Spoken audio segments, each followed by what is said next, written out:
Hello mga kababayan at hello mga ka-OFW worldwide! Ayan guys, for today's video, andito ako ngayon sa office ni Kuya Dodong B sa Calgary, Alberta, Canada. Tara, itutur ko kayo.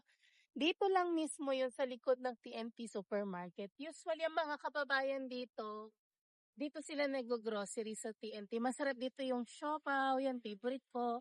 Tsaka mga Chinese food, andyan lahat.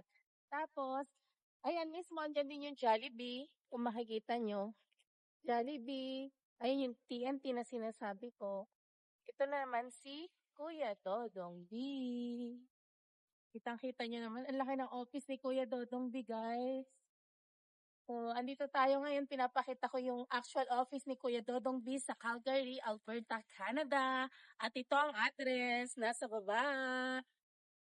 Yan guys, yung office niya. So, makikita nyo, regulated Canadian Immigration Consultant si Kuya Dodong B. Ito mismo ang kanyang office. Tara, samahan nyo ako mga kababayan. Tara, sa office ni Kuya Dodong B. Yan guys, nandito na tayo sa office ni Kuya Dream Big with Dodong B. So sabi dito, go ahead, ring the bell. Ganon. Hey guys, kumusta? Good morning! Pasok po. Kumusta, Kuya Sandy? Dodong B. Really nice to meet you again. So, Miss Sandy, tara, let's have a seat. Let's discuss kung ano yung mga pag-uusapan natin. Yeah, napasugod kami ngayon dahil nung nalaman nila na I'm working with you, Kuya Dodong B, ay ang dami nang nag-text at tumawag sa amin. So sabi nila, Ma'am, paano ba mag-apply dyan sa Canada? Ano daw po ba yung tamang steps at paraan para makapunta dito sa Canada, Kuya Dodong B? Yan. So, Miss Sandy, welcome sa office namin and thank you for visiting us and we're very excited to work with you kasi marami tayong matutulungan ng mga kababayan natin. So, lahat ng mga OFWs na lahat na nangangarap pumunta ng Canada, good morning sa inyo lahat dyan. Sa mga taga-Taiwan, Hong Kong, Singapore, Japan, UAE, and everywhere else, kung saan mo kayo sa mundo, magandang umaga po sa inyo. No? Guys, no, ang daming tatanong kay Miss Sandy kung paano ba pumunta dito sa Canada. So, syempre, the first step na kailangan nyo gawin is kung wala pa kayong idea, kailangan nyo magpa-consult sa amin together with Miss Sandy so we can guide you kung ano yung proper pathways, kung ano yung options sa inyo para malaman natin kung ano yung pwede nyong gawin, right? So, it's very important to talk to a licensed immigration consultant just like us, no? Tawag po sa amin is RCIC. So, yun, if ever na you wanna explore kung paano pumunta dito, let us know, let Miss Sandy know para mag-guide namin kayo properly. Kuya Dodong B, ano naman po yung masasabi nyo regarding sa mga ibang tao po na nagsasabi na dahil ito po ay merong kaukulang bayad at sila naman po ay pwede mag-DIY, ano po ba yung pagkakaiba at benefits at disadvantages ng mga taong nagdi-DIY, do it yourself o mag-hire ng immigration consultant? So, Miss Sandy, thank you for that question. No? And, syempre, ang first step nila para ma-explore kung paano pumunta ng Canada is to really have a consultation. Whether may idea ka na or wala, marami sa mga kliyente namin nagpapakonsult sa amin para mag-guide namin sila properly.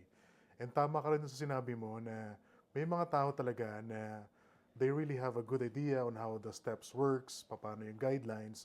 We strongly encourage them to do it on their own o tinatawag natin na DIY, right?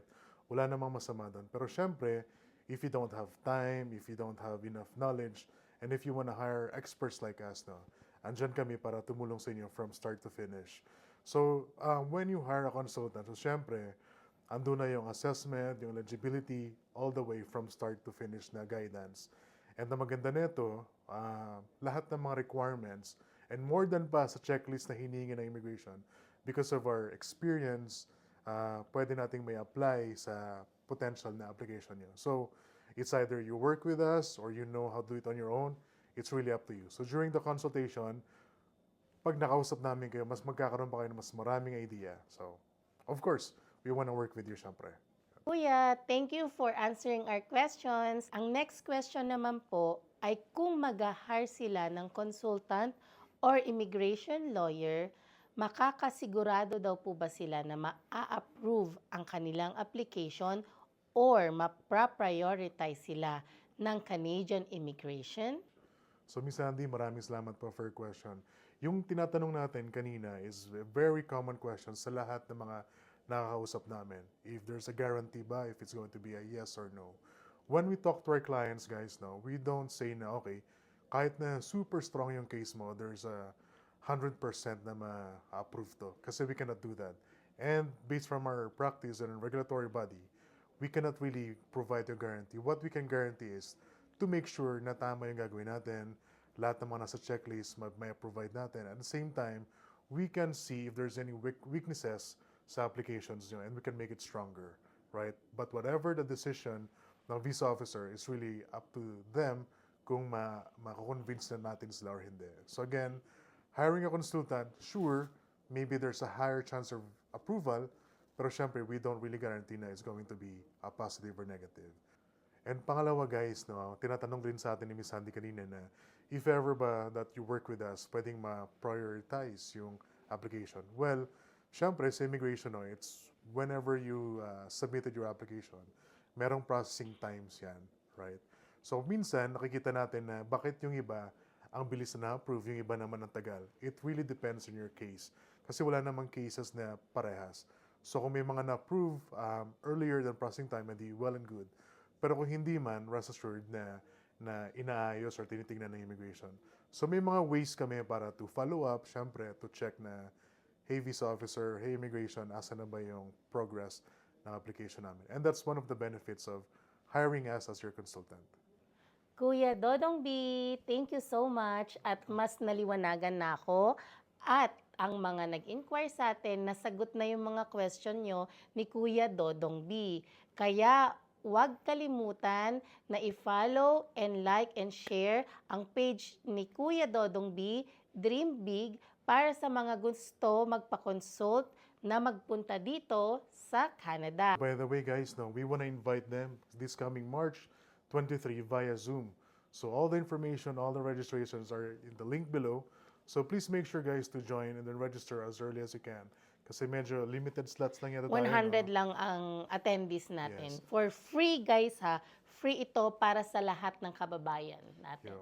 Kung naliwanagan ka sa konting kwentuhan natin, how much more during sa seminar. So we want to invite you guys, feel free. Maybe Canada is for them. Yes. Alright, so maraming salamat po, Miss Sandy. Thank you for visiting us again. Oh, thank you din po, Kuya Dodong B, sa pag-answer ng question at maraming matutulungan si Kuya Dodong B na mga kapwa nating Pilipino worldwide. Nasa Pilipinas ka man, Japan, Thailand, Taiwan, Saudi, UAE, USA. Sa mga gusto mag-migrate dito, see you here in Canada!